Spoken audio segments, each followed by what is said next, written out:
क्या 140 करोड़ की आबादी वाला भारत अपनी विदेश नीति अमेरिका के वाशिंगटन दफ्तर से चलाएगा? क्या हमारी आजादी अब अमेरिका के स्पेशल परमिट की मोहताज है? दोस्तों, अमेरिका के विदेश मंत्री स्टॉक वेसिन का एक ताजा बयान आया है। वो कहते हैं हम भारत को रूस से 30 दिनों तक तेल खरीदने का इजाजत देते हैं। इजाजत, यह शब्द किसी भी हिंदुस्तानियों को खून खौलाने के लिए काफी है। आज सवाल 56 इंच के सीने और विश्व गुरु के साख का है। आज मैं आपसे सीधा ये पूछूंगा कि अमेरिका कौन होता है हमें परमिशन देने वाला? क्या हमारा देश एक छोटा सा कॉलोनी या बस्ती है जो अमेरिका के अंदर आता है? अब जरा इन परमिशन के पीछे का खेल समझिए। अमेरिका ने 3 अप्रैल की डेडलाइन दी है और कहा है आप वही तेल ले पाओगे जो 5 मार्च तक लोड हो चुका है। लेकिन असली कहानी तो ब्लूमबर्ग की रिपोर्ट में छुपी है। इस वक्त 95 लाख बैरल रूसी तेल टैंकर समुद्र में खड़ा है। अमेरिका डर रहा है। उसे यह डर है कि अगर यह तेल मार्केट में नहीं आया तो दुनिया में तेल की कीमत $120 के पार चली जाएगी और अमेरिका में महंगाई का बम फूट जाएगा। यानी कि यह इजाजत भारत के लिए एक एहसान नहीं बल्कि अमेरिका अपनी सेल्फिश गेम खेल रहा है। वह रूसी तेल को बाजार में भी लाना चाहता है और दुनिया को यह दिखाना चाहता है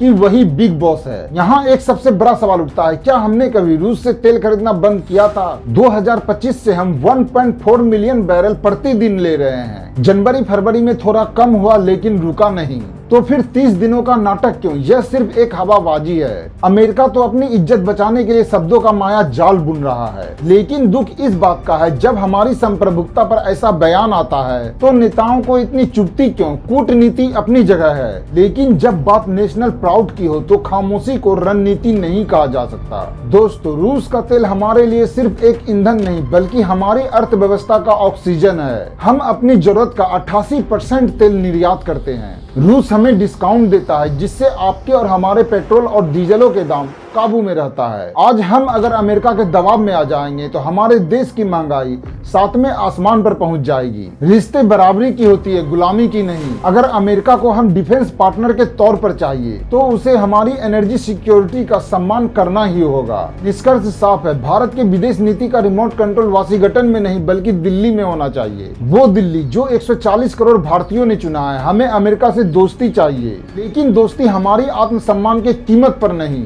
विश्व गुरु बनने की राह में किसी की भी दादागिरी के सामने घुटने टेकना हमें मंजूर नहीं।